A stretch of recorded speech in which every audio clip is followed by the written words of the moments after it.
Salut à tous, j'espère que vous allez bien, c'est Romain et on se retrouve aujourd'hui pour la traditionnelle vidéo information qui va concerner Manchester United. Vous savez, on a plein de dossiers en commun avec eux, notamment un sur lequel je voulais m'arrêter tout particulièrement. On va le faire dans le gros de cette vidéo, mais avant ça, deux petites choses. D'abord, l'entraîneur, puisque United va signer Erik ten Hag en provenance de l'Ajax Amsterdam. Ils vont débourser 2 millions d'euros pour ça. D'ailleurs, Fabrizio Romano, il y est allé de son Here We Go hier. Ce qui signifie pour Pochettino, alors je ne sais pas s'il a perdu tous ses prétendants, mais il a surtout perdu, je pense, le seul prétendant capable et qui voulait surtout payer une indemnité pour le faire venir. Il avait les faveurs de la galaxie de consultants qui entoure ce club qu'est Manchester United. En novembre dernier, le PSG a un petit peu fait capoter l'affaire, alors que du côté d'United, on annonçait dans les médias anglais qu'on était prêt à payer une dizaine, une quinzaine de millions d'euros pour faire venir Pochettino et son staff. Résultat des courses, il perd United, il a plus trop de prétendants. Tottenham a Antonio Conte, le Real qui le pistait la saison dernière a Carlo Ancelotti. La réalité, c'est qu'aujourd'hui, ils sont loin en Ligue des Champions. Benzema, Modric, Courtois les portent, mais Carlo Ancelotti, il a quand même une certaine immunité. Et le PSG, pour s'en séparer, pour le licencier, va devoir payer 20 millions d'euros pour lui et tout son staff. Il y a cette dimension à prendre en compte, là-dessus je m'éternise pas, mais il y en a surtout une autre, le marché des entraîneurs. Et là, je me dis, chaque jour qui passe, l'hypothèse de voir Pochettino rester au PSG la saison prochaine, par défaut évidemment, parce que là je vous parle objectivement, c'est pas du tout ma volonté, c'est pas ce que je veux, pour moi cette hypothèse prend clairement de l'épaisseur en fait. Parce que, à Doha, il y a une priorité, c'est Zinedine Zidane. Il y a des contacts depuis l'automne, voire même depuis avant, on ne sait pas, mais dans tous les cas, ils en rêvent, ça c'est sûr. Il n'y a pas besoin d'avoir des informations pour faire ce constat. Mais déjà, il y a un mec, Zinedine Zidane, qui a peur d'écorner son image en rejoignant le PSG. Deux, rejoindre le PSG, c'est une chose, remplir les objectifs, c'en est une autre. Il faut évidemment avoir des conditions en amont qui sont très difficiles pour Zinedine Zidane. Par exemple, ne pas travailler avec Leonardo, choisir ses joueurs et tout ça. C'est quelqu'un qui veut avoir quand même la patte sur le recrutement, même si le recrutement, quasi fait selon moi, de Paul Pogba devrait lui plaire. Et surtout, il y a l'équipe de France. Parce qu'on sait très bien qu'il a envie de prendre le banc, d'être le sélectionneur des Bleus, et que tout est conditionné au parcours en novembre au Qatar. Noël Le Graët l'a dit. Voilà, d'ailleurs, il a fait une déclaration dernièrement qui, pour moi, était lourde de sens, dans laquelle il disait « Ouais, si Zinedine Zidane rejoint le PSG, ce serait bien. » Pour moi, quand même, ça veut clairement dire « Écoute, mon gars, Didier Deschamps, on va le prolonger, donc prends un banc en attendant. » Tu vois ce que je veux dire? Maintenant, rien n'est fait à la Coupe du Monde. On a certes le duo qui marche sur l'eau en ce moment avec Benzema et Kylian Mbappé. Pour moi, seule option pour voir Deschamps prolonger, c'est soit ils gagnent la Coupe du Monde, soit ils font un énorme parcours et du coup il reste 2 ans en plus. Enfin, il prend sa petite prolongue habituelle, quoi. Et Zidane se dit, bon, là, je peux pas rester sur des années sabbatiques indéfiniment et je prends un banc. Moi, j'ai l'impression qu'aujourd'hui, c'est ça la tendance. Et que du coup, pour juin, c'est compliqué d'envisager Zinedine Zidane signer au PSG, surtout que, moi, je me dis, en fait, s'il devait signer au club, il serait déjà sur le banc. Connaissant Doha, connaissant le Qatar, ils n'auraient pas attendu juin, ils ne travailleraient pas en sous-marin. Boum, ils te font strass, paillettes, terminé, grosse présentation, et il est là. Avant le match contre le Real, ça disait qu'il ne voulait pas entraîner contre son ancien club. Je me disais, c'est farfelu, mais allez, on va le comprendre. Là, le Real, c'est fini. Si tu avais par exemple un accord de principe avec Benzema, si les négociations se passaient bien, boum, tu jartes Pochettino et terminé, tu prends Zidane. Moi, je me dis, Zidane, pour le voir au PSG, il faut minimum attendre, dans le meilleur des cas, janvier 2023, et un gros parcours de l'équipe de France avec une prolongation de Didier Deschamps à la clé, en fait. Et à part Zidane, quand tu regardes, tu élargis, il n'y a pas grand monde sur le marché des entraîneurs. Il y a Antonio Conte, oui, mais il est sous contrat à Tottenham, il a peut-être envie de réussir là-bas, tu vois. Il n'y a pas de grand entraîneur. Pep Guardiola est bien à Manchester City. Il y a des rumeurs qui l'ont lié à la sélection brésilienne dernièrement parce qu'il aimerait justement être sélectionneur dans le futur. Il y a un papier, je crois, du Parisien, si je dis pas de bêtises, qui disait que le PSG voulait lancer un jeune entraîneur en cas de départ de Pochettino. Ça suffit, quoi. Moi, j'ai pas envie d'avoir un entraîneur, encore une fois, qui a certes des principes tactiques et tout ça, mais qui a gagné juste la Coupe du Village, qui arrive et qui découvre la dimension politique du club, parce qu'au PSG, c'est pas qu'une équipe qu'il faut gérer, c'est un environnement, et qui au final est complètement lessivé parce qu'il n'a pas réussi à rester fidèle à ses principes, et qu'il a fait des choses qui ne lui plaisaient pas, qui l'ont complètement dénaturé. Tourelle, Emery, Pochettino, c'est ce qui s'est passé. Gérer tout ce qui est presse, pression, l'entourage des joueurs, la république des joueurs, le directeur sportif qui empiète sur tes compétences. Bref, c'est très compliqué. Alors, je pense qu'aujourd'hui, oui, n'importe quel entraîneur t'apporterait une plus-value par rapport à Pochettino. Tellement c'est un entraîneur, enfin, je pense que c'est le pire de QSI selon moi. Les chiffres parlent pour lui. Les défaites, les points perdus contre le top 5 en Ligue 1, la perte du trophée des champions au profit du Lille de Jocelyn Gourvenec. Pardonnez-moi, il a offert un trophée à Jocelyn Gourvenec. L'élimination en Coupe de France, la perte du titre la saison dernière, même si là c'est responsabilité partagée avec Thomas Tuchel.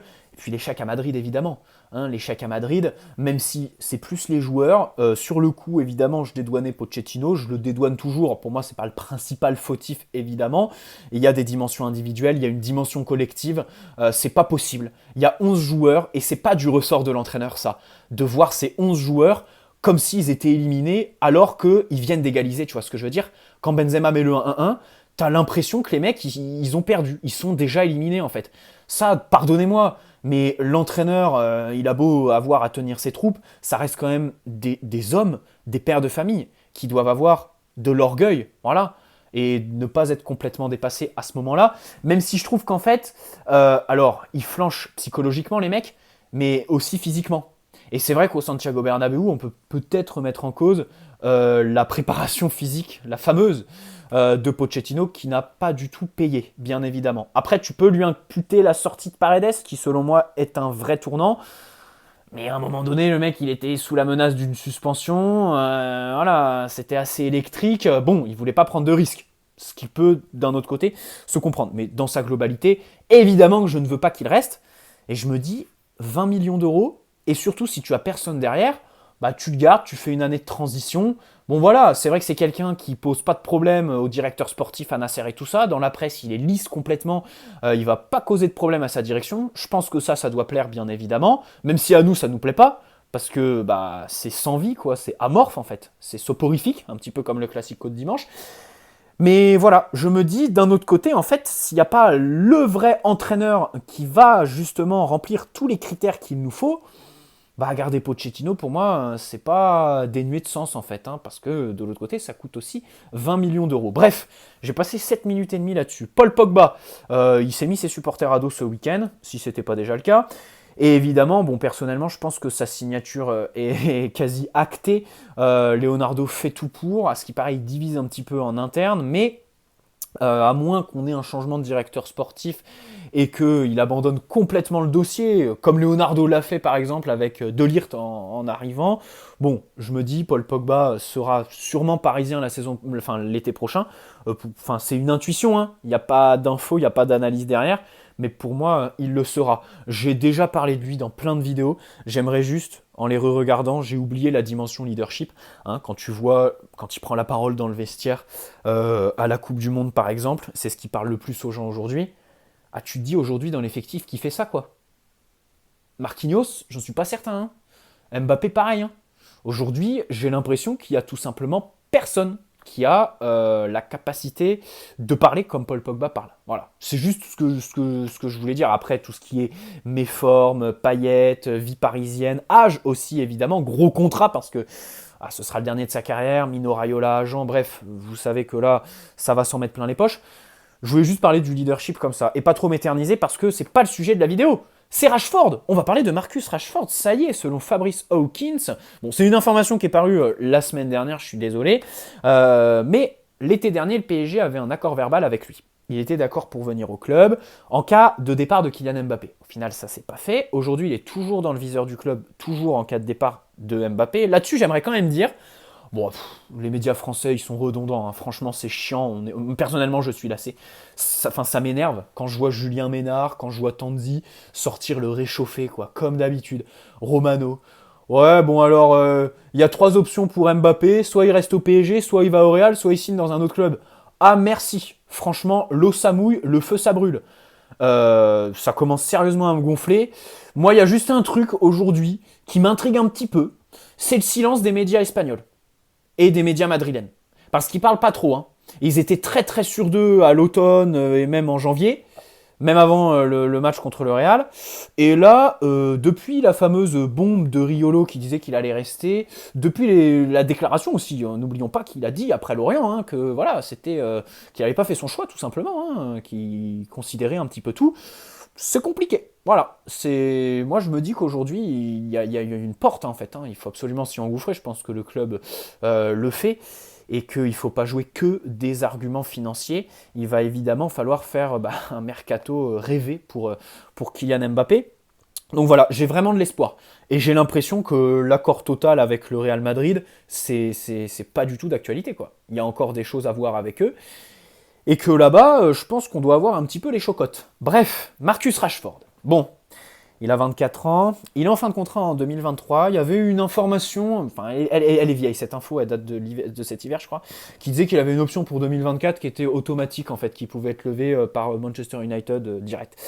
Il est évalué à 70 millions sur Transfermarkt, notons une baisse, il était à 85 millions la dernière fois. Il fait une mauvaise saison tout simplement. Hein. Évidemment, il est arrivé un petit peu à bout de souffle à Manchester United qui collectionne un petit peu les joueurs offensifs. Il est sorti d'un Euro très très émoussé avec l'Angleterre, on s'en souvient bien évidemment. Il rate un penalty, ensuite il y a une blessure, je crois qu'il passe même par la case chirurgie et depuis il ne s'est pas trouvé de régularité. Voilà, il ne s'est pas trouvé de régularité, il n'arrive pas à faire les statistiques qu'il faisait à l'ancienne. Dans les grands matchs, il ne se trouve plus l'apport qu'il avait. Et donc, je vais citer un consultant autour de Manchester United qui nous dit « Je regarde Rashford maintenant et c'est un jeune homme qui, je crois, doit partir, explorer et faire autre chose. On dirait qu'il est tombé en panne d'amour pour le jeu en ce moment. Il doit se relancer quelque part car c'est encore un grand joueur en devenir. » Enfin, le garçon a quand même 24 ans. Hein. Je pense que son temps est écoulé à Manchester United. C'est un gamin de là-bas, de toute façon, il est lié à ce club, bien sûr, et ça le sera jusqu'à la fin de sa carrière et jusqu'à la fin de sa vie, quoi qu'il arrive. Mais voilà, envisager une possibilité pour le PSG, pour moi, voir le PSG s'intéresser à ce type de joueur pour remplacer Mbappé, c'est évidemment quelque chose qui est tout à fait plausible. Voilà, j'y crois.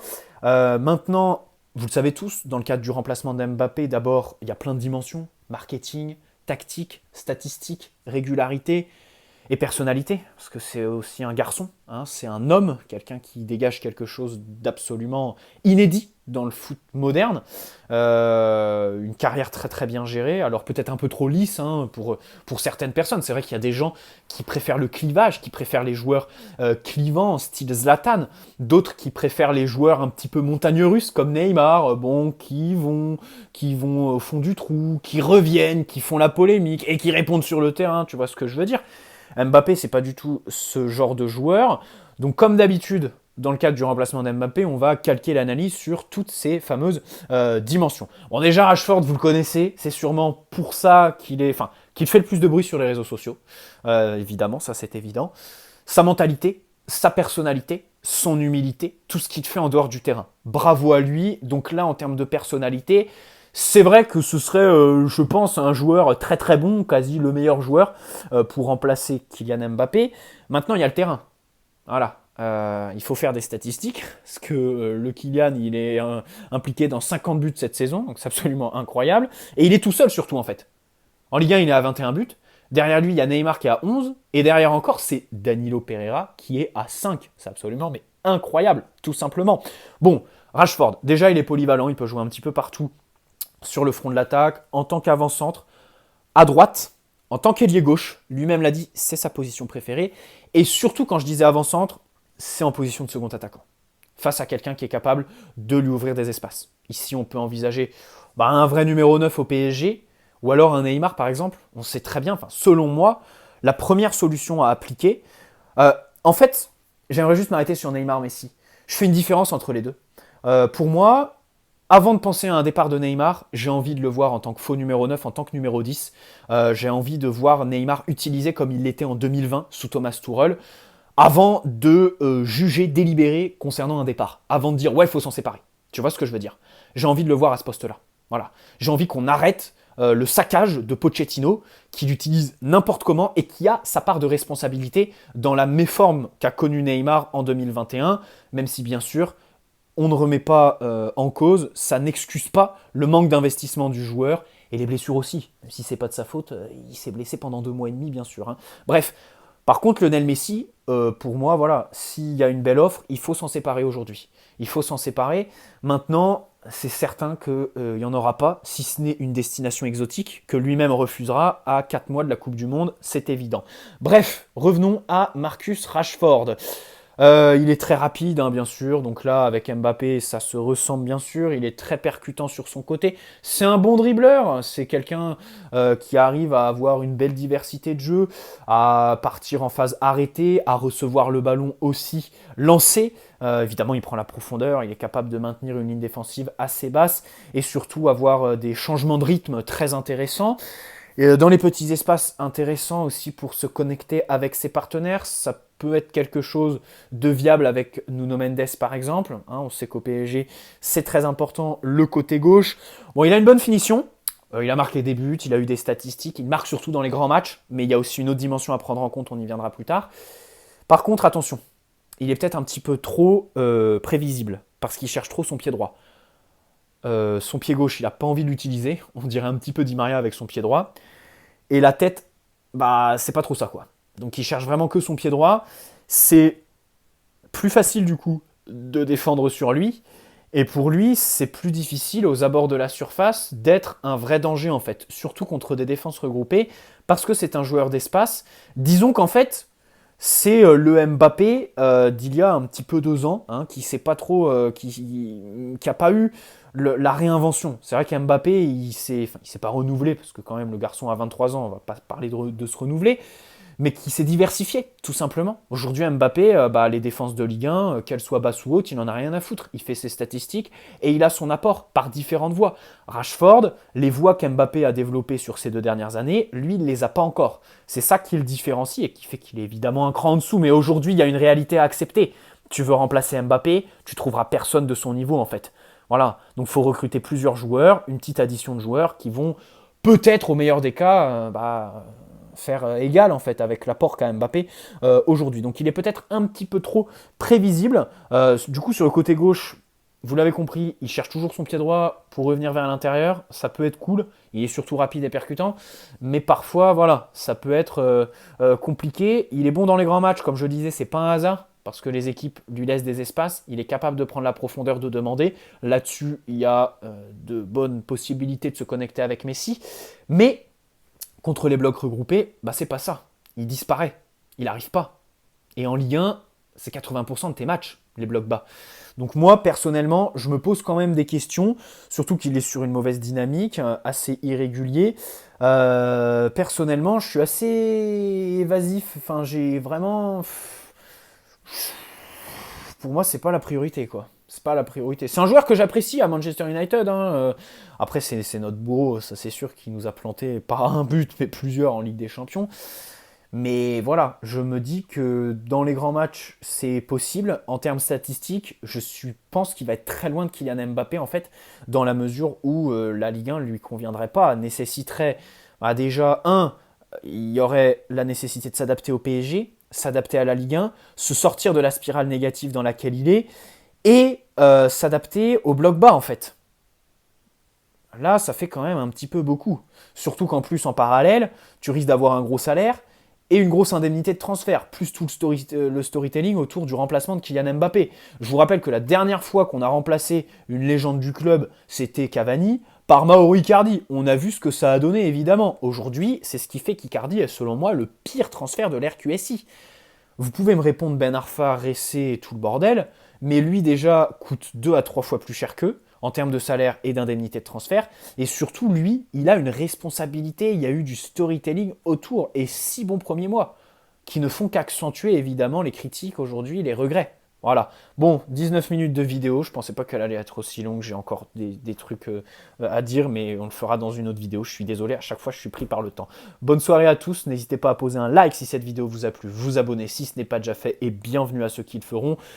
Et on se dit à demain, mais oui, à demain, on va s'éviter le duel entre Macron et Marine Le Pen pour voir, on l'espère, les jeunes à Angers, parce que Neymar suspendu, Messi blessé au talon d'Achille, Verratti pas là, Kimpembe pas là, et les habituels, Herrera, seconde partie de saison catastrophique, Di Maria idem, non Di Maria là, pardon, Draxler, Paredes et Diallo ne seront pas là, voilà, on va peut-être avoir les jeunes, enfin, alléluia. Bref, ciao les amis, prenez soin de vous.